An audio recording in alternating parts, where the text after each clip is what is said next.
తాళరేవు మండలం పి మల్లవరం గ్రామదేవత శ్రీ ముత్యాలమ్మ తల్లి దేవాలయంలో పౌర్ణమి రోజును పురస్కరించుకొని నరాల అప్పారావు లక్ష్మీ రుక్మిణి దంపతులచే ప్రత్యేక పాలాభిషేకాలు పూజలు నిర్వహించారు. కాకినాడ జిల్లా తాళరేవు మండలం పి మల్లవరం గ్రామదేవత శ్రీ ముత్యాలమ్మ తల్లివారి ఆలయంలో జరిగిన పౌర్ణమిని పురస్కరించుకుని జరిగిన అమ్మవారి ఉత్సవ విగ్రహ పాలాభిషేకంలో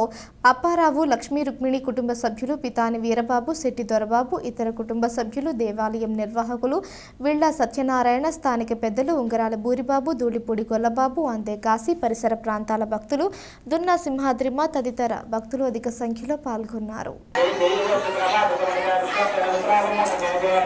సుమంగళంతో సుగుణమానం సుమంగళ